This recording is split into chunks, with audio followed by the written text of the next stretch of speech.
وعلى آله الأطيبين الأطهرين الغر الميامين المحجلين الذين أذهب الله عنهم الرجس وطهرهم تطهيرا. اللهم صل على محمد.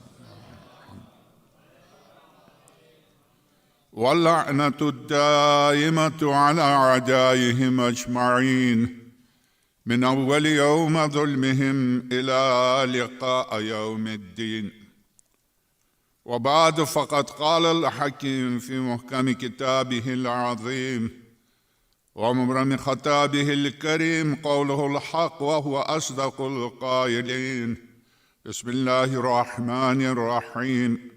ما لكم ألا تنفقوا في سبيل الله ولله ميراث السماوات والأرض لا يستوي منكم من أنفق من قبل الفتح وقاتل أولئك أعظم درجة من الذين أنفقوا من بعد وقاتلوا وكلا وعد الله الحسنى والله بما تعملون خبير. من ذا الذي يقرض الله قرضا حسنا فيضاعفه له وله أجر كريم. صلوات.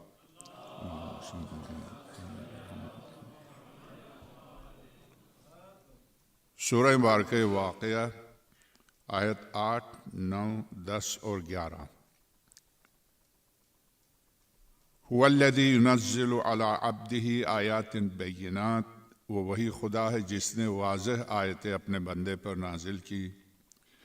لیخرجکم من الظلمات الی النور، تاکہ تمہیں کفر و شرک کے اندھیرے سے نور ایمان کی طرف نکالے۔ وَإِنَّ اللَّهَ بِكُمْ لَرَؤُوفٌ رَحِيمٌ، اور اس میں کوئی شک نہیں ہے اللہ رؤوف اور رحیم ہے۔ وَمَا لَكُمْ أَلَّا تُنْفِقُوا فِي سَبِيلِ اللَّهِ، کیا ہوا ہے تمہیں اللہ کی راہ میں مال کیوں نہیں خرچ کرتے؟ وَلِلَّهِ مِيرَاثُ السَّمَاوَاتِ وَالْأَرْضِ، ہاں اگر تم خرچ نہ کرو تو یہ نہ سمجھنا کہ خدا تمہارا محتاج ہے، فقیر ہے، تم سے مال طلب کر رہا۔ مال بھی اسی نے دیا ہے، اپنے دیے ہوئے مال کو اپنی راہ میں تم سے طلب کر رہا ہے، تو تمہارے شرف، تمہاری فضیلت مال پرستی سے نکال کے خدا پرستی کی طرف لے جانا، اور تمہاری ہدایت مقصود ہے، ورنہ خدا فقیر نہیں ہے۔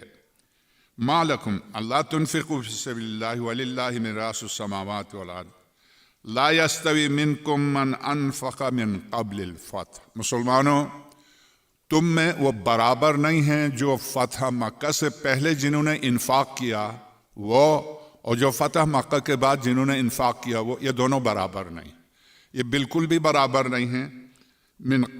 کیوں؟ وَقَاتَلَ أُولَٰئِكَ أَعْظَمُ دَرَجَةً مِّنَ الَّذِينَ أَنفَقُوا مِن بَعْدُ۔ فتح مکہ سے پہلے جنہوں نے مال خرچ کیا ہے، سب سے بڑا اعظم، سب سے عظیم درجہ میری بارگاہ میں انہی کے لیے ہے۔ اعظم درجۃ من الذین انفقوا من بعد، ان کے بعد جنہوں نے انفاق کیا ہے ان کے مقابلے میں جو پہلے انفاق کیا ہے انہیں اعظم، عظیم، اعظم، اعظم، اعظم سے غیر مبالغہ ہے، یعنی اس سے بڑا کوئی چیز نہیں ہے۔ تو سب سے عظیم، سب سے بڑا درجہ انہی کا جنہوں نے فتح مکہ سے پہلے خدا کی راہ میں انفاق کیا۔ اعظم درجۃ انفقوا من بعد، فتح مکہ کے بعد جنہوں نے انفاق کیا ان کے مقابلے میں۔ وقاتلوا، اور جنہوں نے جنگ کی، جہاد کیا۔ وَكُلًّا وَعَدَ اللَّهُ الْحُسْنَىٰ، ہم دونوں سے خدا کا وعدہ ہے، دونوں کو خدا درجہ دے گا، مگر پہلے والوں کو بہت بڑا اور بعد میں دینے والوں کو بے شک ان کو بھی درجہ دے گا۔ وَعَدَ اللَّهُ الْحُسْنَىٰ وَاللَّهُ بِمَا تَعْمَلُونَ خَبِيرٌ، جو کچھ بھی تم کرتے ہو اس سے خدا باخبر ہے۔ اس کے بعد یہ آیت جو خاص طور سے آج کی جس ہستی کے بارے میں ہم یہاں جمع ہوئے ہیں ان کی شان میں، من ذا الذی، کون ہے کائنات انسانیت میں، کون ہے؟ من ذا الذی، کون ہے وہ شخص، یقرض اللہ قرضا حسنا، اللہ کو قرض حسنہ دے وہ کون ہے؟ یہ قرآن کریم.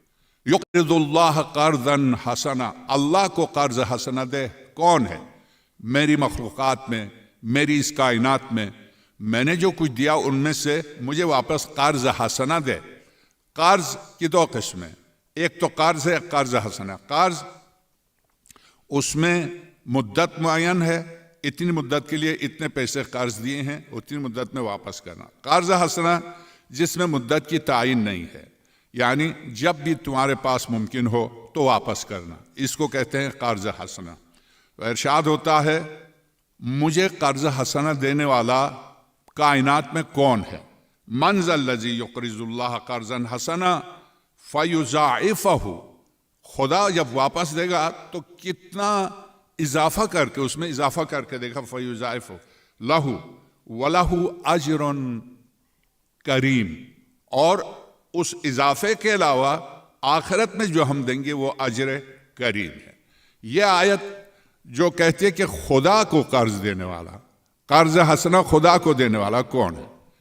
اس کائنات میں سب سے پہلے مسلمانوں میں اسلام لانے کے بعد جس نے خدا کو قرض دیا ہے اس کا نام خدیجہ ہے. خدیجہ سلام اللہ علیہا دنیا کی آج سے تقریباً 15-16 سال پہلے کراچی میں تمام دنیا کے تجار کی ایک کانفرنس تھی جس میں مسلم غیر مسلم سب جمع تھے. اس میں ایک نان مسلم شخص نے تقریر کی تھی، غالباً جاپانی تھا، اس نے تقریر کی تھی.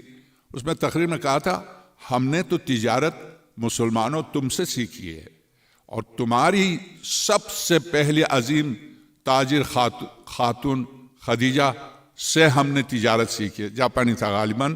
اس نے بہت کمال کی تقریر کی تیاری کر کے آیا تھا حضرت خدیجہ سلام اللہ علیہا پر.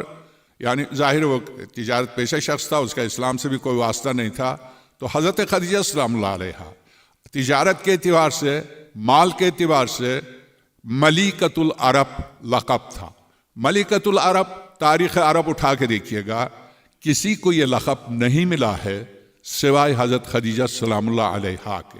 ملیکۃ العرب یعنی حکومت نہیں تھی، وہ افراد جو بغیر حکومت کے، وہ افراد جو بغیر کسی فوج ہو، پولیس ہو، اس طرح کی کوئی فورس کے بغیر، جنہیں ملک مذکر ہے، میل، ملیکہ فیمیل ہے، جنہیں ملیکہ یا ملک کا خطاب ملا ہے وہ صرف دو ہیں، یا تو حضرت ہاشم ہیں سلام اللہ علیہ، یا پھر حضرت خدیجہ سلام اللہ علیہا.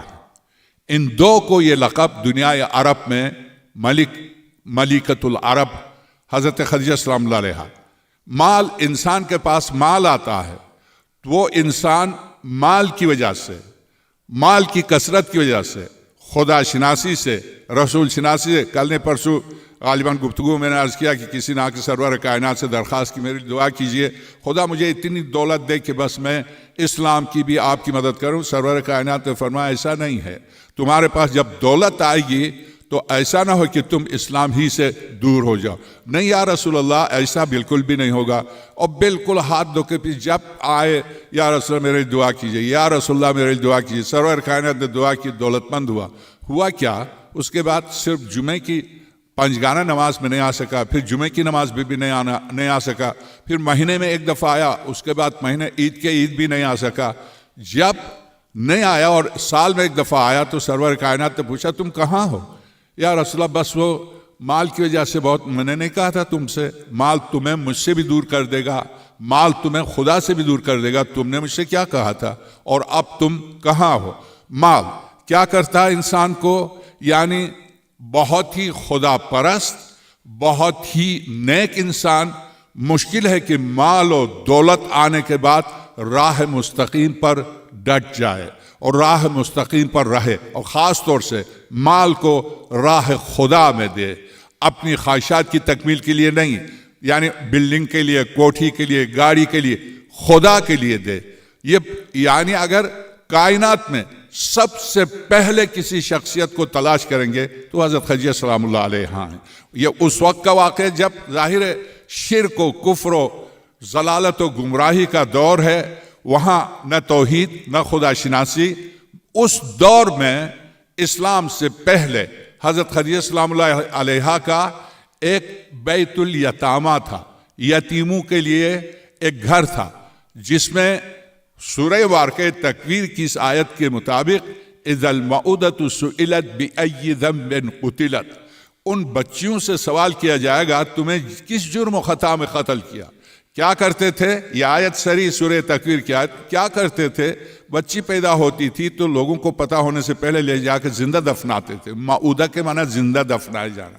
وَإِذَا اگرچہ تفسیر برہان میں اس لفظ کو دو طریقے سے پڑھا، موعودہ ایک زندہ دفنانا، مؤدت دو جو کہ محبت کی جو آخری درجہ ہے محبت کا، اسے مودت کہتے ہیں۔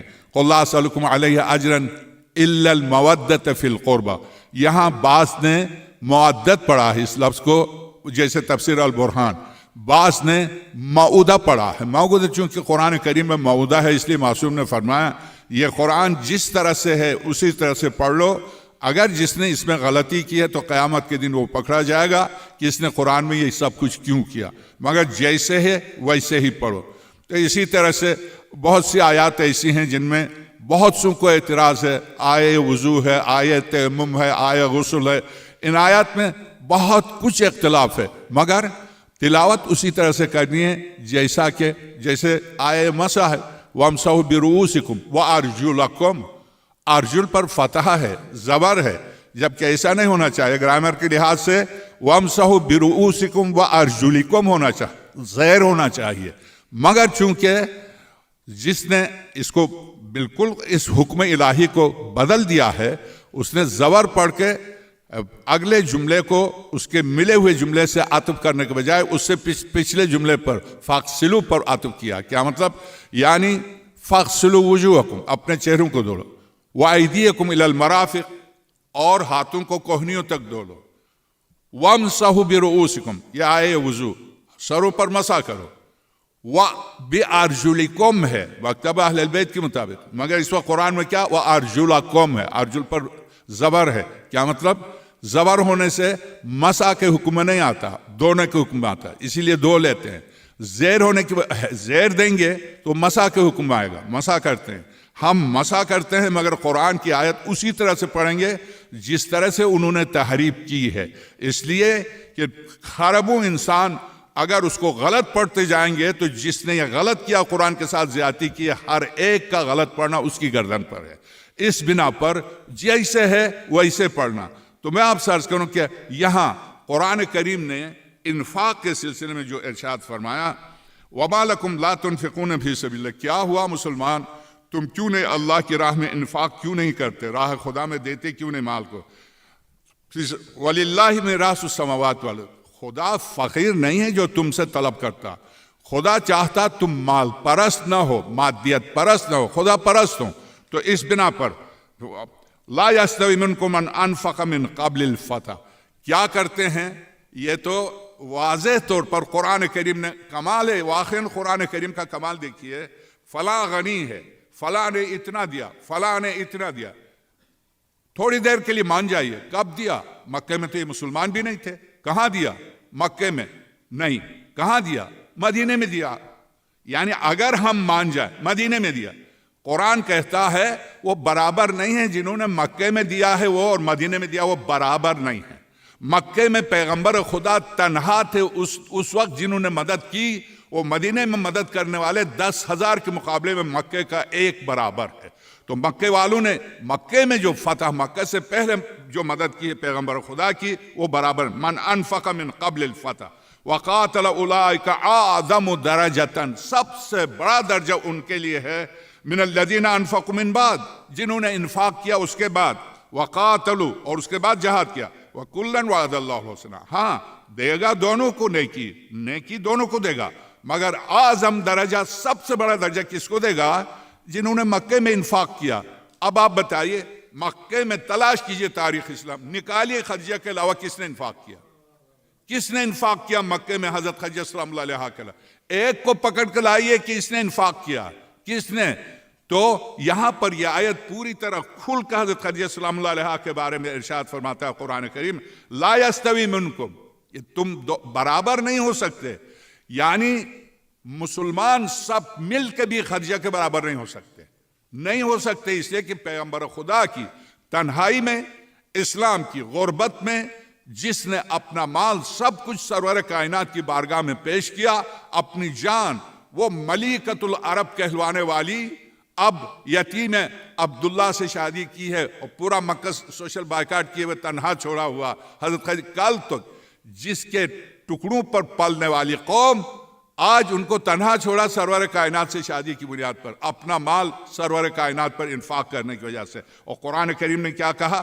انفق من قبل الفتح وقاتل اولئک اعظم درجۃ من الذین انفقوا من بعد وقاتلوا وکلا وعد اللہ الحسنى واللہ بما تعملون خبیر۔ یہاں کے بعد یہاں تک تو ایک مشترکہ حکم ہے مسلمانوں کے لیے، مکے میں انفاق کرنے والے، مدینے میں انفاق کرنے والے، مکے میں جہاد کرنے والے، مدینے میں جہاد کرنے والے۔ اب خاص طور سے جو بالاخص آتا ہے، ارشاد ہوتا ہے من ذا الذی یقرض اللہ قرضا حسنا، ہے کوئی تم میں جو مجھ اللہ کو قرض حسنا دے، مجھ اللہ کو قرض فیضاعفہ لہ، اور اس کی سوچ سے بالاتر ہم اضافہ کر کے واپس دیں گے ان کو، لہو وَلَهُ أَجْرٌ کریم، اس کے مال کے علاوہ اجر کریم ہم نے ان کے لیے مہیا کیا ہے، ان کے لیے تیار کیا ہے۔ یوم تری المؤمنین والمؤمنات یسعی نورہم، اس دن جب مومنین میدان محشر میں چل رہے ہوں گے تو ان کا ایمان کا نور ان سے آگے روشنی دیتا ہوگا، اس روشنی کے سائے میں وہ چل رہے ہوں گے۔ ارشاد ہوتا ہے نور ان کا چل رہا ہوگا، ان کے ساتھ ساتھ تری المؤمنین والمؤمنات یسعی نورہم بین ایدیہم، ان کے ایمان کا نور ان کے سامنے چل رہا ہوگا، وبایمانہم، ان کے پیچھے ایمان کا نور، ان کا آگے ایمان کا نور، دائیں ایمان کا نور، بائیں ایمان کا نور، نور میں یہ مومن چل رہا ہوگا۔ بشراکم اليوم، خوشخبری ہو تمہیں اس دن کی جس دن میرے ہر طرف سے میرے انوار تجھے گھیر لیں، اس وقت تمہیں اليوم جنات تجری من تحتها الانہار، ایسی جنتیں جن کے نیچے نہریں جاری ہیں۔ اے میرے مخلص بندے، میں نے ان کو اپنے دست قدرت سے تمہارے لیے سجا رکھا ہے۔ انہار خالدین فیہا، جہاں نہ تو یہ کرائے کے ہیں کہ کوئی کرایہ آ کے کہہ دے نکل جا، نہ یہ کسی وقت ٹمپریری ہیں، نہیں، خالدین فیہا، ہمیشہ ہمیشہ کے لیے وہیں رہو گے، خالدین فیہا۔ ذالک هو الفوز العظیم، سب سے عظیم کامیابی یہی کامیابی ہے۔ اگر ان آیات کو، صرف آیات کو، تفسیر کو، روایات کو بالکل ایک طرف رکھ دیں، صرف ان آیات کے ترجموں کو دیکھ لیں، ان آیات کو دیکھیے تو یہ آیات قبل الفتح، فتح مکہ سے پہلے کی، اور خاص طور سے ہجرت سے پہلے تو کون تھا سوائے حضرت خدیجہ سلام اللہ علیہا کے؟ ہجرت سے پہلے یا تو حضرت ابو طالب سلام اللہ علیہ تھے یا حضرت خدیجہ سلام اللہ علیہا، بس دو۔ ہجرت کے بعد ہاں بہت سے مسلمان تھے، مگر یہاں خاص طور سے قرآن کریم ارشاد ہوتا کہ تم خدیجہ سلام اللہ علیہا، یعنی تاریخ کا ظلم، تاریخ کی ستم ظریفی، تاریخ کی حقیقت کشی حضرت خدیجہ سلام اللہ علیہا پر کتنا لکھا ہے، اور حضرت خدیجہ سلام اللہ علیہا کے علاوہ جنہوں نے دینے کے بجائے لیا ہے ان کے بارے میں کیا کچھ نہیں لکھا ہے۔ قرآن کریم کی ساری آیات، سورہ تحریم، سورہ ملک کی ساری آیات کے خلاف آیات کچھ کہتی ہیں اور روایات کچھ کہتی ہیں۔ قرآن کریم صاف طور سے یا نساء النبی، حضرت خدیجہ کی وفات کے بعد، یہ حضرت خدیجہ کی وفات سے پہلے کا واقعہ، یہ آیات حضرت خدیجہ کی وفات کے بعد سرور کائنات نے جن سے شادیاں کی، 9 بیویاں تھیں بیک وقت پیغمبر خدا کی، 9 بیویاں، ان 9 بیویوں سے قرآن کریم نے کیا کہا؟ سورہ احزاب ارشاد ہوتا یا نساء النبی من یاتی منکن بفاحشۃ مبینہ، اے پیغمبر کی بیویوں تم میں سے جو بھی کھلا فاحشہ کام انجام دے۔ حضرت خدیجہ کے بارے میں یہ آیات، جو مال میری راہ میں انفاق کرے اعظم درجتاً، حضرت خدیجہ کے بعد جن سے شادی کی ان کے بعد ان کے لیے یہ آیات، من یاتی منکن بفاحشۃ مبینۃ، تم میں سے جو بھی کھلا فاحشہ کام انجام دے۔ اب البتہ فاحشہ سے مراد ہم اردو اصطلاح میں جو فاحشہ استعمال کرتے وہ نہیں ہے عربی میں. یہاں امیر المومنین نے فرمایا فاحشہ سے مراد جنگ جمل ہے، جو معصوم سے جنگ کے لیے آنا، میدان کارزار میں آنا، ہاتھ میں تلوار لے کے مردوں کے مقابلے پر آنا عورت کا. یہ فاحشہ سے مراد مولا کائنات ارشاد فرمایا فاحشہ سے مراد جنگ جمل ہے، اس کے علاوہ کچھ نہیں ہے. تو میں آپ سے عرض کروں کچھ بھی ہے، مگر یہ لفظ نہ تو عربی میں کسی اچھے معنی میں آیا ہے، نہ یہ اردو میں کسی اچھے معنی میں، نہ یہ فارسی میں کسی اچھے معنی. فاحشہ آخر لفظ کے معنی ہی برے ہیں، کوئی اچھے معنی اس کے نہیں ہیں. تو گویا حضرت خدیجہ کی تعریف میں یہ آیات نازل ہو رہی ہے کہ جو فتح مکہ سے پہلے جو میری راہ میں مال دے اعظم درجتاً، میری بارگاہ میں جو سب سے بڑا درجہ اس کے لیے. اور اس کے بعد جن خواتین سے شادی کی ان کے لیے کیا؟ وَمَنْ يَأْتِ مِنْكُنَّ بِفَاحِشَةٍ مُبَيِّنَةٍ، جو تم میں سے کوئی فاحشہ غلط کام انجام دے ہم اس کو دگنی سزا دیں گے. بعد میں آنے والی خواتین کو قرآن ڈانٹ کے کہتا تم نے غلط کام کیا تو دگنی سزا دیں گے. اور ان سے پہلے جس سے شادی کی اس سے قرآن کہہ رہا سب سے بڑا درجہ تیرا ہے. کس طرح سے آپ دونوں کو ملا رہے ہیں؟ چی نسبت خاک ربا عالم پاک، نور کو نار سے کیا واسطہ، خاک زمین کو آسمان سے کیا واسطہ، سورج کو اندھیرے سے کیا واسطہ. نور کو نار سے ملانا، اندھیرے کو روشنی سے ملانا جہالت نہیں، یہ کفر کی انتہا ہے. تو حضرت خدیجہ سلام اللہ علیہ قرآن کریم ان آیات کو چھوڑیے. وَالضُّحَىٰ، صبح کی قسم، وَاللَّيْلِ اِذَا سَجَا، رات کی قسم جب پورا اندھیرا چھا جائے، جب رات ہر ایک پر پردہ ڈال دے. چونکہ پردہ ڈالتی ہے رات عیوب پر، اس لیے اس کی قسم کھائے. وَاللَّيْلِ اِذَا سَجَا مَا وَدَّعَكَ رَبُّكَ وَمَا قَلَىٰ، میرے حبیب تجھے تیرے رب نے کبھی تنہا نہیں چھوڑا اور نہ کبھی تنہا چھوڑے.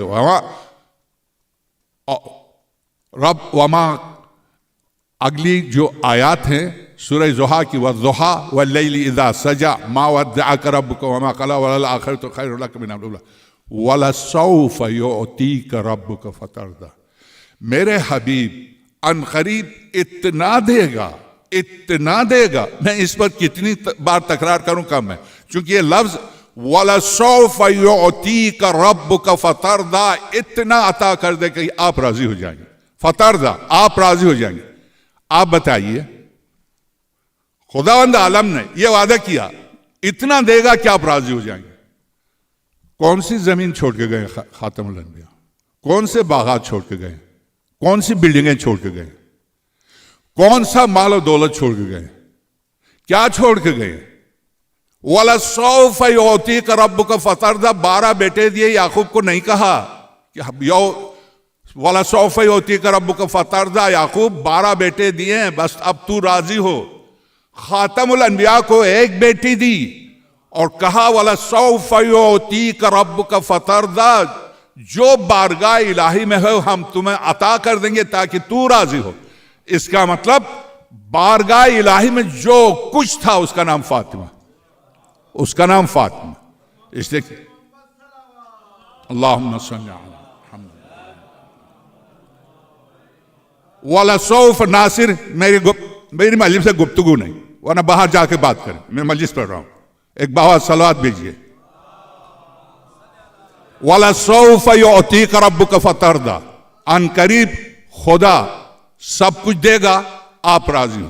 یہ قرآن کریم کہیں خدا قسم کھا کے عظمت بیان کر رہا، یہی وَالضُّحَىٰ وَاللَّيْلِ اِذَا سَجَا مَا وَدَّعَكَ رَبُّكَ وَمَا قَلَىٰ وَلَلْآخِرَةُ خَيْرٌ لَكَ مِنَ الْأُولَىٰ وَلَسَوْفَ يُعْطِيكَ رَبُّكَ فَتَرْضَىٰ. آپ سب مسلسل سنتے آئے. بتائے پیغمبر خدا کے پاس کتنی دولت تھی؟ بولیں کتنی زمین تھی؟ ایک فدق تھا، وہ بھی بغیر جنگ کیے دیا تھا، شہزادی کونین کا حق تھا. ایک فدق، اس کے علاوہ کون سی دولت، کون سا مال، کون سی کیا تھا؟ وَلَسَوْفَ يُعْطِيكَ رَبُّكَ ان قریب خدا دے گا فَتَرْضَىٰ بس تو راضی ہو. کیا سرور کائنات اس کائنات سے خدا سے راضی ہو کے گئے ہیں یا نہیں؟ بولیے راضی ہو کے گئے، یقیناً راضی ہو کے گئے. تو اس کا مطلب خدا نے جو وعدہ کیا تھا وہ دیا ہے. تو وہ کیا دیا ہے؟ فاطمہ. سرور کائنات کو فاطمہ دیا ہے. اور فاطمہ کسے کہتے ہیں؟ فاطمہ یعنی جس کی محبت کرنے والے کو جہنم سے الگ کیا گیا ہو. جس سے فاطمہ سے ہے، یہ فاطمہ سے ہے، جس سے محبت کرنے والے کو جہنم کی آگ سے جدا کیا گیا ہو، اس ہستی کو فاطمہ کہتے ہیں. فاطمہ مؤنث کا صیغہ ہے، فاطم مذکر ہے، فاطمہ مؤنث کا صیغہ ہے. جس کے چاہنے والوں کو جہنم سے دور کیا گیا اس کو فاطمہ کہتے ہیں. تو ایک بیٹی دی خدا نے، مگر ایسی بیٹی لا الہ الا اللہ محمد رسول اللہ علی ولی اللہ اگر 1 بلین 2 بلین 3 بلین 10 بلین انسان کہتے ہیں، ان سب کو خدا نے جہنم سے الگ کیا. ان سب کے لیے جہنم کی راہ کو بند کر دیا، ان سب کے لیے جنت. تو اس بنا پر ارشاد ہوتا ہے ماں سرور کائنات کے لیے کہ ہاں یوم تری المؤمنین والمؤمنات تسعی نورہم، جس دن مومن مرد اور مومن عورتیں دیکھیں گی کہ ان کا نور تسعی دوڑا، سائی دوڑ رہا ان کے آگے. تسعی کیسے؟ نور بین ایدیہم سامنے بھی، وبایمانہم پیچھے بھی، سامنے بھی، دائیں اور بائیں. آپ بچے کو گود پہ اٹھائیے، میں مجلس پڑھ رہا ہوں جی، صلوات بیجیے.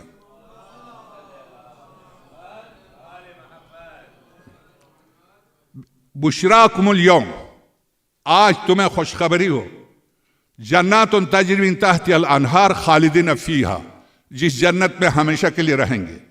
ذالک هو الفوز العظیم، یہی سب سے بڑی عظیم کامیابی ہے. کامیابی انسان عین ممکن ہے کہ انسان زندگی میں کسی چند روزہ زندگی کے امور پر موفق ہو تو اسے کامیابی سمجھے. عین ممکن ہے کہ امتحان دے کامیاب ہو تو اسے بہت بڑی کامیابی سمجھے. مگر قرآن کریم کی اصطلاح میں سب سے بڑی کامیابی خدائی امتحان پر کامیاب ہو. جو خدائی امتحان پر کامیاب ہو وہ سب سے عظیم اور سب سے بڑا کامیاب شخص ہے، جو کہ 60 سال 70 سال 80 سال 90 سال 100 سال، یعنی ابتدا کے 15 سال زندگی کے منفی کیجئے، اس کے بعد جن سالوں میں حساب لگائیے بقول شہید بزرگوار دستغیب کے رات کو سونے سے پہلے بیٹھ کر ایک دن میں کتنی دفعہ آنکھ نے جائز کو دیکھا، کتنی دفعہ ناجائز کو دیکھا، کتنی دفعہ ذہن نے جائز کو سوچا، کتنی دفعہ ناجائز کو سوچا، کتنی دفعہ آپ کے ہاتھ جائز اٹھے ہیں، کتنی دفعہ ناجائز اٹھے، کتنی دفعہ آپ کے پیر ناجائز چلے ہیں، کتنی دفعہ جائز چلے ہیں. اگر بیٹھ کے سونے سے پہلے ایک دن میں جو اعضاء بدن استعمال ہوئے ان کو دیکھ لیں، جائز کہاں استعمال ہوئے، ناجائز کہاں استعمال ہوئے. تو یہ قرآن کریم کی آیت، ان السمع تیری سماعت، والبصر کل بھی پرسوں بھی اس پر بات ہوئی، والبصر تیری بصارت، والفؤاد دماغ کے بارے میں، کل اولئک کان مسئولا، ان تینوں طاقتوں کے بارے میں ہم تجھ سے سوال کریں گے.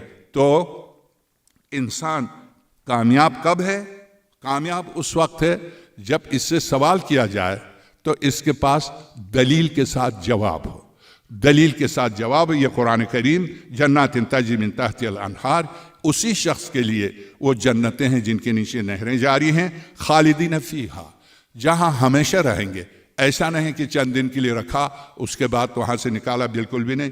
ذالک هو الفوز العظیم، یہی سب سے بڑی کامیابی ہے.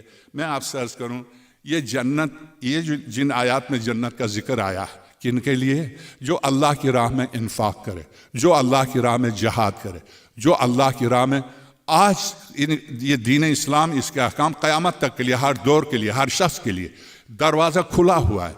جب بھی جس وقت بھی دین کے لیے ضرورت ہو، دین کے لیے جان کو مال کو پیش کرے، ان سب کے لیے یہ آیات ہیں. یہ کسی وقت سے کسی فرض سے، ہاں پیغمبر خدا کی زندگی میں چونکہ آیات نازل ہوتی تھیں تو اگر کسی نے نیکی کی تو اس کی فضیلت میں آیات آتی تھی، اگر کسی نے برائی کی تو اس کی مذمت میں آیات نازل ہوتی تھی. اس وقت چونکہ ابتدا میں دین اسلام ابھی گھٹنوں کے بل چل رہا تھا، اس وقت مدد کی بے انتہا ضرورت تھی. ایک ایک ذرے کے برابر عمل کی ضرورت تھی، غربت بھی تھی، فقر و فاقہ بھی تھا. اگر کوئی صحابی کسی اور صحابی کو کھانا کھلاتا تھا تو اس کے لیے مجاہدین کا درجہ، سرور کائنات مجاہدین کا درجہ لکھ دیتے تھے کہ تیرے لیے خداوند عالم نے مجاہدین کا درجہ لکھا. کیوں؟ اس لیے کہ اس وقت کو دیکھیے. کیا وہ بہترین شعر جو قصیدہ جو پڑھتے ہیں حضرت ابو طالب سلام اللہ علیہ کے بارے میں، کیا وقت تھا تمہیں کیا معلوم، جو پڑھ کے گئے ہیں معصوم بچے جو یہاں پڑھ کے گئے، واقعاً کیا معلوم تمہیں کیا وقت تھا، کس طرح سے ابو طالب نے قربانی دی ہے، کس طرح سے خدیجہ الکبریٰ نے قربانی دی ہے. کچھ نہیں. آج میں پڑھ رہا ہوں، آپ سن رہے ہیں. واقعے سے گزرنا اور ہے، سننا اور ہے. واقعے سے گزرنا اور ہے، بولنا اور ہے. میں بول رہا ہوں، آپ سن رہے ہیں، مگر واقعے سے جو گزرے ہیں تمہیں کیا معلوم وہ کیا وقت تھا. تو ہمیں واقعاً کیا معلوم وہ کیا وقت تھا. صرف ہم سوچ سکتے ہیں قرآن کریم جس دقت سے اشارے کرتا ہے، ان اشاروں پر اگر توجہ دیں کہ کس طرح کے لوگ تھے، کیسے لوگ تھے. نیکی والوں کو بھی انتہائی بڑے درجے پر فضل اللہ المجاہدین علی القائدین اجرا عظیما، خدا نے اور اس کی راہ میں جہاد کرنے والوں کو، گھر میں بیٹھنے والوں پر بہت عظیم درجہ اور فوقیت دی ہے، بلندی دی ہے. گھر میں آرام سے بیٹھنے والوں پر اس کی راہ میں جہاد کرنے والوں کو، ظاہر ہے جہاد کرنے والا میدان میں ہے اور گھر میں بیٹھ کر باتیں کرنے والا. یہ صریح قرآن کریم کی آیات. گھر میں بیٹھ کر مجاہد ہونا اور ہے، راہ خدا میں سینہ تان کے آ کے تیروں کا ہدف بننا اور ہے. جو تیروں کا ہدف بنتا ہے، واقعاً تیروں کا ہدف بنتے ہوئے اور بالکل میدان میں آئے. میں ایک بہت تڑپ کر روتا تھا. کیا ہے حبیب کی اتنی فضیلت بیان کی جا رہی ہے، حور کی اتنی فضیلت بیان کی جا رہی ہے. میں بھی حبیب ہو سکتا تھا، میں بھی. جبکہ مولا حسین سلام اللہ علیہ کا پورا خطبہ ہے، میرے اصحاب نہ میرے نانا کو ملے ہیں، نہ میرے بابا کو ملے ہیں، نہ میرے بھائی کو ملے. یہ پورا خطبہ حضرت کا. چونکہ سرور کائنات کی زندگی میں جو اصحاب آتے تھے درست تھے، ان میں مخلص بھی تھے، ابو ذر سلمان جیسے بھی تھے، مگر خود غرض بھی تھے.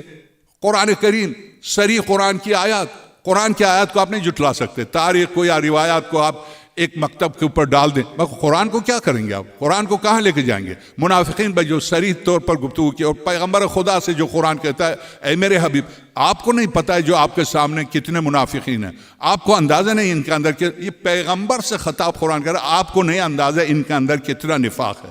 تو اس منافقت کو کہاں چھپائیں گے جو قرآن کھول کے بیان کر رہا. میں آپ سے عرض کروں، اس وقت جس نے منافقین کا مقابلہ، کفار کا مقابلہ، مشرکین کا مقابلہ، کلمت الحق کی سربلندی کے لیے سینہ تان کے میدان میں آ جانا، وہ مجاہد اور ہے. اور بالکل دین اسلام کی کامیابی کے بعد جب دیکھا کہ مال و دولت سے مسلمان سرشار ہیں، تو دور و دراز سے دیہاتوں سے لوگ دوڑ کے آتے تھے. مدینے کی زندگی کو دیکھ کر مدینے میں رک جاتے. کتنے ایسے افراد ہیں جو اس زندگی کو دیکھ کے دیہاتوں سے آ کے مدینے میں آباد ہوئے ہیں. کتنے ایسے افراد ہیں. وہ افراد مولا حسین، جب آپ سوچئے مولا حسین جب چلے ہیں، سارے مسلمان، آج میری عقیدت، آپ کی سارے مسلمانوں کی عقیدت مولا حسین سلام اللہ علیہ سے، وہ مسلمان جو اس وقت موجود تھے، خطبہ دے کے مسجد خاتم الانبیاء میں خطبہ دے کے حسین ابن علی جا رہے مکے سے، مکے کی طرف جا رہے ہیں. کیوں نہیں نکلتے ہیں یہ لوگ؟ کیوں نہیں جاتے مولا حسین کے ساتھ؟ اس طرح کے افراد. غرض حضرت خدیجہ سلام اللہ علیہ، حضرت خدیجہ پر قرآن کریم کی سورہ والضحیٰ یہی کافی ہے ان کی فضیلت و شرف کے لیے.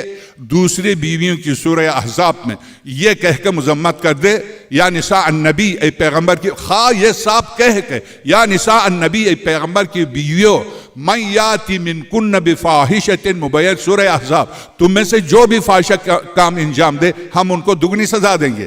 کچھ تو یہ بیویاں ہیں جن سے قرآن اس طرح سے خطاب کر رہا، اور پھر ان سے پہلے جو سب سے پہلے شادی کی اس سے اس طرح سے خطاب کر رہا، وَالضُّحَىٰ وَاللَّيْلِ إِذَا سَجَىٰ مَا وَدَّعَكَ رَبُّكَ وَمَا قَلَىٰ وَلَلْآخِرَةُ خَيْرٌ لَكَ وَلَسَوْفَ يُعْطِيكَ رَبُّكَ فَتَرْضَىٰ. میرے حبیب ساری خدائی دے گا، تو راضی ہو. فَتَرْضَىٰ أَلَمْ يَجِدْكَ يَتِيمًا فَآوَىٰ، تجھے یتیم پایا تو کیا پناہ نہیں دی، بولیے کس نے پناہ دی؟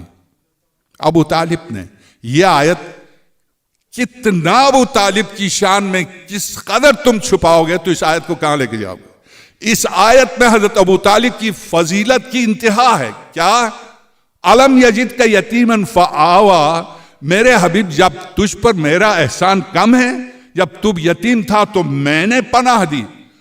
ابو طالب کی پناہ کو خدا اپنی پناہ کہتا ہے. یاد رکھیے وہ اپنے جیسے کے عمل کو اپنا قرار دیتا ہے، ورنہ وہ ایسے ویسے کے عمل کو اپنا نہیں کہتا، اپنے جیسے کے عمل کو اپنا کہتا. علم یجد کے یتیمن ووجدک ضالا فہدی ووجدک عائلا فاغنی.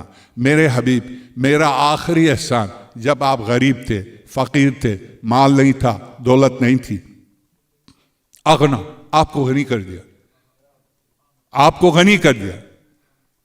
بولیے اے زہرا کے دشمن، تو اس آیت کو کہاں لے کے جائے گا؟ فاطمہ زہرا سلام اللہ علیہا کی ماں کے عظمت کو تو کب تک چھپائے گا؟ علم یجد کا یتیمن فآوا وجدک ضالا فہدی وجدک عائلا فاغنی. جب تجھے بے مال پایا تو تجھے غنی کر دیا.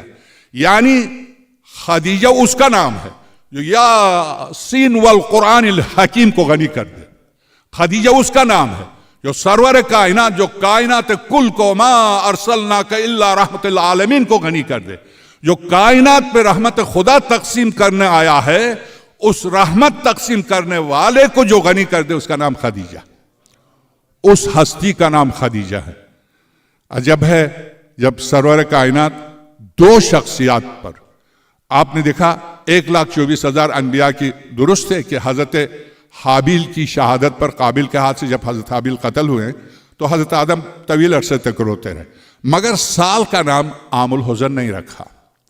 درست ہے کہ ابراہیم خلیل سلام اللہ علیہ حکم ہوا میری راہ میں ذبح کر دے بیٹے کو، لیٹا دیا اسماعیل کو، مگر خدا نے کہا لقد صدقت رؤیا، سورہ صافات، تو اپنا خواب سچ کر دکھا، انا کذالک نجزی المحسنین، ہم اسی طرح سے احسان کرنے والوں کو جزا دیتے ہیں. ابراہیم تیری قربانی میں نے قبول کی، مگر ابراہیم خلیل تو پورے ارادے سے اسماعیل کو لٹا چکے تھے، ذبح کرنے کے لیے چھری رکھ دی تھی. تو ذبح کرنے کے لیے چھری چلائی تھی، صرف رکھی نہیں تھی، چلائی تھی، چھری چلی نہیں.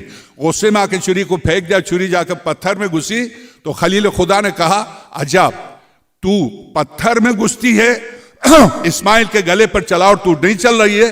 تو چھری سے جو آواز آئی، تمام کتب تواریخ نے اس چھری کی آواز کو نقل کیا. الجلیل ینہانی والخلیل یامرنی. خلیل حکم دیتا ہے اسماعیل کا گلا کاٹنے کا، جلیل مجھے روک دیتا نہ کاٹنا. تو میں جلیل کی بات مانوں یا خلیل کی بات مانوں؟ اس جملے کو تمام کتب تواریخ نے نقل کیا ہے کہ جلیل روک رہا ہے، خلیل حکم دے رہا. میں آپ سرچ کروں، جی ہاں وہ خلیل، اس پر بھی خلیل خدا اس طرح سے نہیں روئے، نہ پریشان ہوئے، امتحان نہیں لائے. مگر پیغمبر خدا جو سارے انبیاء کے سردار، یعنی ان تمام انبیاء کا نام لے کے خطاب کیا، سرور کائنات کا کہیں نام لے کے خطاب نہیں. یاسین، یہ انتہائی کمال کی آیت ہے. یہ اے سید و سردار کائنات، جس کا خالق سید و سردار کائنات کہہ کے پکارے، وہ پیغمبر اس پیغمبر خدا سے یہ توقع، آخر کوئی تو بات ہے کہ دو ہستیوں کی وفات پر پورے سال کا نام کیا کہا؟ عام الحزن. پورے سال کا نام عام الحزن. تو کیا صرف نام رکھا تھا یا پیغمبر خدا روتے بھی تھے؟ صرف نام نہیں رکھا تھا. واقعہ ام المومنین کے نام سے، امہات المومنین کے نام سے کتاب ہے، اس میں حضرت خدیجہ کا واقعہ، عائشہ کا واقعہ، حفصہ کا واقعہ، تمام ماریہ کا واقعہ، تمام امہات المومنین کی مختصر واقعات دی اس کتاب میں. جب بھی سرور کائنات، لکھنے والا اہل سنت سے، جب بھی سرور کائنات سامنے کھانا آتا تھا تو کھانے کے سامنے سے بہترین حصہ ایک اور برتن منگوا کے اس میں ڈال کے کہتے تھے یہ خدیجہ کے نام پر دو، جب خدیجہ کے نام پر کوئی کھائے گا تو میں کھا لوں گا. اور اس کے بعد سرور کائنات کی آنکھوں سے آنسو جاری ہوتے تھے. کئی دفعہ عائشہ نے کہا آپ اس طرح سے بال بھی سفید دانتوں کی طرح ایک بڑھیا پر اس طرح سے یاد کر کے روتے ہیں جبکہ خدا اب خود کہتی ہیں کہ جبکہ خدا نے اس سے بہتر بیویاں آپ کو دی ہیں، تو کہتی ہیں کہ پیغمبر خدا کو جیسے ہی میں نے یہ کہا اس سے بہتر بیویاں دی. پیغمبر خدا نے کہا فوالذی بعثنی بالرسالۃ وبالنبوۃ، اس ذات کی قسم جس نے رسالت و نبوت پر مجھے مبعوث کیا ہے، مجھے خدیجہ سے بہتر بیوی کوئی نہیں ملی ہے. کون ہے وہ؟ کہتی ہے 3 دفعہ غصے میں نے کبھی اس طرح سے سرور کائنات کو غصے میں نہیں دیکھا. 3 دفعہ غصے میں آ کر کہا کون ہے وہ، کون ہے. میں بالکل خاموش ہو گیا. اب جلال کو دیکھا پیغمبر خدا کے، غصہ کہ کون ہے وہ، مجھے قسم ہے اس ذات کی جس نے مجھے رسالت پر مبعوث کیا، خدیجہ سے بہتر بیوی مجھے نہیں ملی ہے. یہ پیغمبر خدا کی قسم، پیغمبر خدا کی یہ قسم کیا بتاتی ہے حضرت خدیجہ السلام علیہا کے بارے میں. پھر قرآن کریم کی آیات، مگر کیسے کھانا سامنے آتا، پیغمبر خدا آنکھوں سے آنسو ٹپکتے ہیں اور کہتے ہیں کہ خدیجہ کے نام پر 2 یا صحابہ صفہ باہر جو بیٹھے ہوئے ہیں چبوترے پر، مسجد کے چبوترے پر، ان کو 2 یہ خدیجہ کے نام پر. تو جو خاتون کہتی کہ مجھے کسی زندہ جو بیویاں تھیں 9، ان میں سے کسی سے مجھے اتنا حسد نہیں تھی جتنی مجھے حسد خدیجہ سے تھی. اس کی وجہ یہ کہ پیغمبر خدا سب سے زیادہ جس کو چاہتے تھے، تو اس کے معنی پیغمبر خدا جس کو سب سے زیادہ چاہے اس کو خدا سب سے زیادہ چاہتا ہے. جس کو خدا سب سے زیادہ چاہے اسی کا نام خدیجہ ہے. اسی لیے سرور کونین جب حضرت خدیجہ السلام اللہ علیہا بستر بیماری پر تھی، یہی دن تھا، یہی تاریخ تھی، مہینے کی تاریخ یہی تھی جب سرور کائنات نے دیکھا شہزادی کونین 5 سال کی معصوم بچی ماں کے سرانے بیٹھ کے رو رہی ہیں اور کہہ رہی ہیں اماں مجھ سے بات کرو. تو سرور کائنات باہر سے آئے اور شہزادی کونین کو گود میں لیا، 5 سال کی معصوم بچی کو. اس کے بعد حضرت خدیجہ السلام اللہ علیہا کے سر اقدس کو اپنی گود میں زانوں پر رکھا. حضرت خدیجہ کی آنکھیں بالکل آخری زندگی کے لمحات تھے. شہزادی کونین تڑپ تڑپ کے رو رہی تھی. حضرت نے فرمایا میری نور نظر تم تھوڑی دیر کے لیے ہٹ جاؤ، میں تمہاری ماں کے سر کو گود میں لے لوں. گود میں لیا.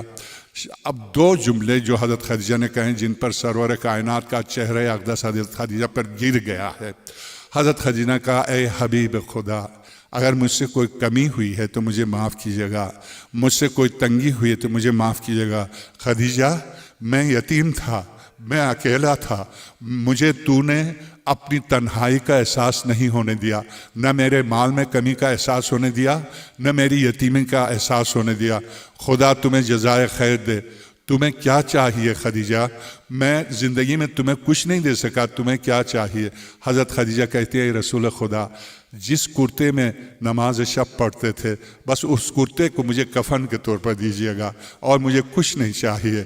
تو پیغمبر خدا اپنے کرتے کو کفن کے طور پر خدیجہ کو دیتے ہیں، جس کی 40,000 اونٹوں پر جس کا مال و دولت لادا جاتا ہو اور اس کے پاس وفات کے وقت کفن بھی نہ ہو، اور یہی کہہ دے اے رسول خدا اپنا وہ قمیص جو آپ شب نماز میں پہنتے ہیں اسے مجھے کفن کے طور پر دیجیے گا. سرور کائنات نے کفن دیا. سرور کائنات نے جب سب جنازہ تیار ہوا، اب جنازہ اٹھنے والا تھا، شہزادی کو بلا کے کہا اے میری نور نظر ماں سے ودا کر لو. شہزادی نے جب کفن کو ہٹا کے ماں کے چہرے کو دیکھا، ارواح وحزا اکلوتی بیٹی، چونکہ ایک دفعہ جب سرور کائنات باہر سے آ رہے تھے تو اندر جب داخلے دیکھا حضرت خدیجہ رو رہی ہیں. خدیجہ کیوں رو رہی ہو؟ یا رسول اللہ میری اکلوتی بیٹی، میں جب دنیا سے چلی جاؤں گی تو میری فاطمہ کو کون رخصت کرے گا؟ ان کی شادی میں کون ان کی مدد کرے گا؟ میں یہ سوچ کے روتی ہوں. تو جب یہ سرور کائنات نے جب یہ سنا تو خدیجہ تم فکر نہیں کرو، فاطمہ کی پرواہ نہیں کرو، خدا ہے جو سب سے بڑا ہے، خدا ہر وسیلے کو پیدا کرے گا. یہ کہہ کر شہزادی کو گود میں لیا سرور کائنات نے. اب جب حضرت خدیجہ السلام اللہ علیہا نے 5 سال کی معصوم بچی کو دیکھا، تڑپ کے کہا میری لال ایک دفعہ میرے سینے سے لگ جاؤ، اس کے بعد ماں نہیں دیکھ پاؤ گی ماں کو. جب ایک دفعہ سینے سے لگایا اس کے بعد سرور کائنات کی طرف دیکھ رہی تھی. سرور کونین نے فرمایا خدیجہ آواز دیتے گئے یہاں تک کہ جب آواز خاموش ہو گئی تو ایک مرتبہ سرور کونین نے فرمایا انا للہ و انا الیہ راجعون، خدا رضاً بقضائہ و تسلیما لامرہ۔ فاطمہ زہرا اٹھتی ہیں، 5 سال کی بچی، ماں کا طواف کرتی ہوئی کہتی ہے ماں مجھ سے بات کر لو۔ پیغمبر خدا شہزادی کونین کو گود میں لیتے ہیں، مگر میں آپ سے عرض کروں جب شہزادی کونین تڑپ کر رو رہی تھی تسلی دینے والا کوئی نہ تھا، جب تڑپ کر رو رہی تھی۔ جب شہزادی کونین نے دیکھا ماں کا جنازہ گھر سے اٹھ رہا ہے، سرور کونین کے بارے میں لکھا کبھی دائیں جانب ہوتے تھے جنازے کے، کبھی بائیں جانب ہوتے تھے، دوش پر ردا بھی نہیں تھی، پاؤں میں جوتیاں بھی نہیں تھی، ننگے پیر برہنہ سر جب جنازے اقدس کو قبر مقدس کی طرف لے کے چلے ہیں تو 2 جگہ سرور کائنات کے بارے میں، ایک روایت میں 3 جگہ سرور کائنات 3 ہستیوں کی قبر میں سب سے پہلے خود لیٹے ہیں۔ سب سے پہلے جس کی قبر میں لیٹے ہیں وہ حضرت ابو طالب ہیں، اس کے بعد جن کی قبر میں لیٹے ہیں وہ حضرت خدیجہ ہیں، اس کے بعد جن کی قبر میں لیٹے ہیں وہ حضرت فاطمہ بنت اسد ہیں۔ اگرچہ تمام روایت میں صرف فاطمہ بنت اسد کا زیادہ ملتا، مگر اس سلسلے میں جو میں روایت آپ کی خدمت میں پیش کر رہا ہوں، قبر میں لیٹ کر کھڑے ہوتے ہیں، قبر سے خطاب کرتے ہیں قبر جس پر زندگی بھر جس نے مجھ پر احسان کیا ہے اب وہ تمہاری مہمان ہے، جس کا نام خدیجۃ الکبریٰ ہے، میں خدیجہ کے ساتھ خیال رکھنا، یہ کہہ کر قبر میں خدیجۃ الکبریٰ کو قبر میں اتارتے ہیں اور تلقین پڑھتے ہیں اور چونکہ حضرت نے اپنے منہ مبارک کو حضرت خدیجہ کے منہ کے قریب کر کے پڑھ رہے تھے، جب نکلے ہیں تو کہا اے خدیجہ علی 3 دفعہ علی کہا، جبکہ مولا کائنات اس وقت بالکل بھی قبر کے کنارے تھے اور بالکل چھوٹے تھے۔ خدیجہ علی یہ کہہ کے نکلے، جو سرور کائنات سے پوچھا، حضرت فاطمہ بنت اسد کے بارے میں بھی پوچھا، یا رسول اللہ یہ آپ کیا کہہ رہے تھے؟ امی ابن کے علی، یہ جو آپ نے میری ماں فاطمہ علی اور یہ آپ نے آج فاطمہ بنت اسد کے لیے کہا، پہلے آپ نے ہاں میرے سامنے سوال و جواب شروع ہو چکا تھا، من نبی کے، تمہارا نبی کون ہے؟ تو مسکرا کے جواب دیا یہی تو میرا نبی ہے جو مجھے سپرد خاک کر رہا ہے، جو میرے اوپر رو رہا یہی میرا نبی ہے۔ اور بڑی مسکرا کر حضرت خدیجہ نے جواب دیا، اس وقت سرور کائنات مسکرا رہے تھے، مگر جب حضرت خدیجہ کو تنہا قبر میں چھوڑ کر نکل رہے تھے تو آنسو تھے، روتے ہوئے نکلے، اور نکل کے جب خاک ڈال رہے تھے تو خدیجہ سلام اللہ علیہا کو آواز دیتے تھے، خدیجہ تمہارا اجر تمہارا ثواب میرا خدا دے گا اور آخرت میں دے گا، دنیا میں نہیں دے سکا۔ انا للہ و انا الیہ راجعون۔ 5 منٹ چونکہ شہزادی کونین کی والدہ ہیں اور خود سرور کائنات نے 1 سال تک غم منایا ہے، 5 منٹ آپ ماتم کر لیں، اس کے بعد